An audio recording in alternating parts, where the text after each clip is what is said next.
playing 4 quarters of footy, and we got our first win. It's time to put round 1 in the fucking bin. Blues deserved the 4 points. Ain't no word of a lie. But injuries remain a problem. Just ask Kemp and Mackay. We are always getting hurt.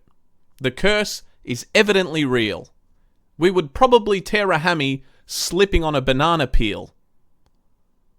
We should be higher on the ladder.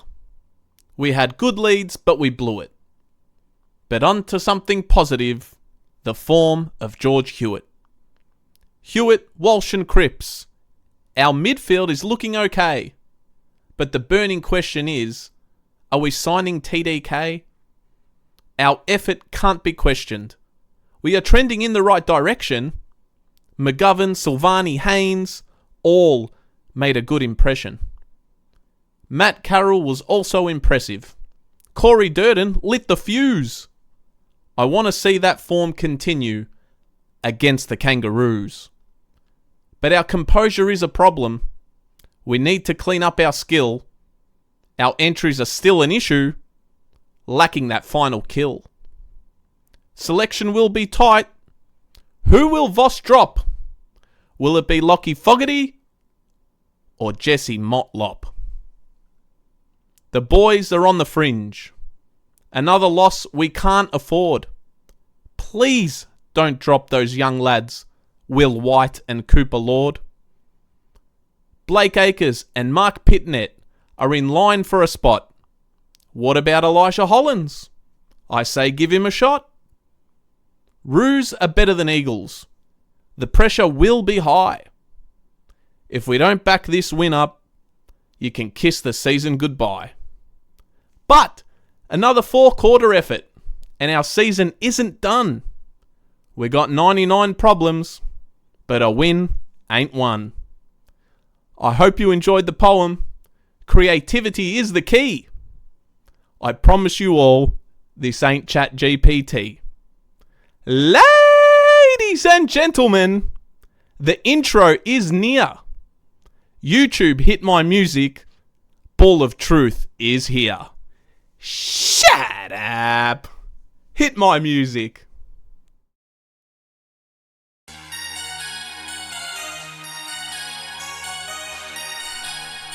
This is Monday Footy Fits, episode 7. Here we go.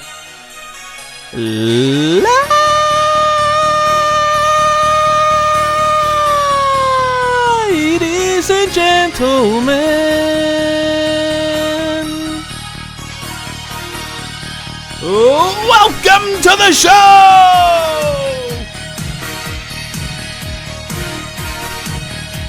I am your host, Andrew Illy, and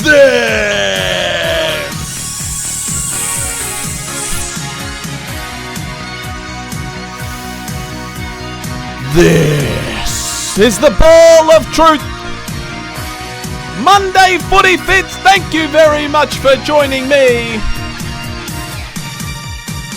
Wherever you are around the world, wherever you are, you silly motherfuckers.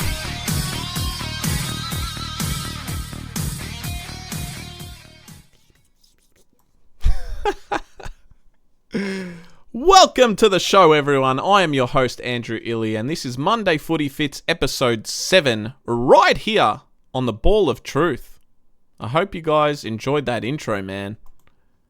I am big on my intros, as you guys know. I thought, we got our first win, man. I'm going to give you guys something little special. So, I came up with that just before the show. But, anyway, we're in business, man. Blue Baggers are off with a win in 2025. We're in the win column. Guys, this is actually our 99th episode of the show. All overall on the channel, which is awesome, man. The big 100 will either be Thursday or Friday for the review. And I say or because it might not go ahead Thursday's preview because I am feeling like absolute dog shit, man. I might not sound it, but my head's about to explode. I don't know what's happened. I'm just a little bit under the weather. And I wasn't going to do tonight's episode, man, but I'm a soldier, man. I'm going to soldier on and pull through, and I'll try and dig deep for yous. I'm actually turning 37 on Wednesday, so hopefully this cold or whatever I've got goes away. But before we reach 100 episodes, guys, I just want to say thank you to all of you who watch and get involved and share my content. Shout out to James on X, who's one of our subscribers here, and he's always involved in the chat. Here, spreading the truth, the ball of truth. Thank you, man. Appreciate the love. You guys are freaking awesome, and if anyone says otherwise, then shut up. Don't listen to them. But guys, if you enjoyed today's content, please smack that like button for me. Subscribe if you haven't already, and leave a comment. Tell me what you feel about Carlton right now, or the season so far in general. Whatever you want, man. Turn that bell on for all notifications. Follow me on X. I'll bring it up right there, and all the links are in the description for the social medias, guys. So yeah, man, we're heading to 100. I'm pretty wrapped. We've done well. Subscribers, I want to get to 500. Hopefully by the 100th episode. We'll see how we go. But man, what a crazy weekend of Gather Round. Round 5 has finished. We'll go through the results right now. Let me bring it up. Here we go. Adelaide lost their first game of the season against the Cats. Cats were brilliant, and they came back and won that one. Collingwood beat Sydney. Expected that one. Suns steamrolled North Melbourne late. That was very close, and then they ended up getting smashed. Who are our opponents on Good Friday coming up? We smacked the Eagles apart by 71 points, 121 to 50. Bulldogs, they were leading basically all game as well, and Lions came back, and they remain undefeated too. Melbourne, my God, how bad are the D's right now? Bombers ripped them apart. They won by 39 points, and here's Melbourne right now. Oh boy, what is going on down there? Shocking Melbourne, terrible. They get the bins this week, man. Shocking stuff. Richmond, oh my God, every time they lose it makes me even more sick that I have to think about round 1, that they should never have won that game, but it happened, and it's caused a disaster of our season so far. But we're back to winning ways. Fremantle smacked them. St Kilda started well, then they drifted off. Giants beat them. And this one, which I was really looking forward to, Port Adelaide beat Hawthorn by 30 points. But man, that game was pretty much done in the first quarter. They smacked them, ripped them apart, man. And it just goes to show you, anyone can win on their day. And it is what it is, man. Hawks, they got some thinking to do, man. Maybe they got a bit too cocky. I don't know. But I didn't expect that. I really thought, especially after the semi-final last year, that Hawthorn would come out and smash them. I was convinced. Man. Crazy stuff. That was a huge win by Port Adelaide. They got up and about, and I really hope that Carlton can actually take a leaf out of that book, and that is a rivalry now. Hawthorn and Port Adelaide is a rivalry. Whereas if you go back to last week, Carlton Collingwood, man, it hardly felt anything like that. There was nothing. It was soulless, like I said last week. It just felt soulless. It didn't feel like a usual Carlton Collingwood game. And that's on us, man. We didn't bring that intensity, that fight, and that spirit. But I hope we get it back slowly. Now that we've won a game, confidence will be back. You just never know. Hopefully we can get there, man. But yeah, I really enjoyed that last night. Port Adelaide smashed them, man. They looked like a premiership side last night. They really got up and about for it. But with the Blues, look, there's a lot, obviously, to do. There's a lot of work to do with this team. Improvements, adjustments, finding a good balance with our structure and game plan. We know that. But the most annoying part about this win is that it's our only win in the first 5 games of the season. So we're 1-5, man. where really we should have at least have 1 or 2 more wins. So that's frustrating. But one of the things that really shits me is just trying to remember when we beat a team against all odds that we were the underdogs, or like a statement win, just to be like, surprise the whole league. And I'd probably have to look back at maybe last year. I don't know if we were the favourite or not this game, but we beat Geelong very convincingly, and we made a statement that day. But then our season kind of derailed after that. But aside from that one, I would say probably Port Adelaide away, when we went on that last quarter blitz, man, and we smashed them by like 30, 40 points. I don't know if you guys remember that one. That was awesome. It was one of my favourite wins of the season, especially because we hadn't beaten an Adelaide side over there, man, at Adelaide Oval. But there you go. Look, the last 3 times we've played at Adelaide Oval, I think we've won. We gather round last year, we beat Fremantle, then we beat Port Adelaide, and then we beat Eagles. So there you go. But if we win this Friday, it's mixed emotions because it's just another win, another expected win, just like the Eagles one. So like, what do you do? Like, we can't be overly excited because it's West Coast Eagles and they suck. They're fucking terrible, man. I'm not even going to troll them because they even know they're that bad. But I want to beat Roos. It's an expected win, but it's not guaranteed. We should win on paper, but you just never know, man. I think they'll come out firing. I'm actually very scared of them this Friday. But look, if we do win, then the next week we must beat Geelong. And I know I'm looking ahead, and we'll take it 1 week at a time. And I guess I'm a little impatient in that sense. But look, as Blues fans, we've waited so long, man. We just want to start seeing some success. But yeah, man, I really want us to get on a roll. And it starts Good Friday. Seriously. 1 week at a time. I did listen to Michael Voss's press conference, and I gave him credit on the preview last week for him staying calm and composed, even though his job was literally on the line pretty much. So I gave him some credit there, and I listened to him after the win against Eagles in his press conference, and I kind of noticed a little shift in his attitude and tone. And I don't know if he's been listening to me or not. I doubt it. But man, he sounds different. He said, and I quote, "I should be sitting here with a smile on my face, but I'm not."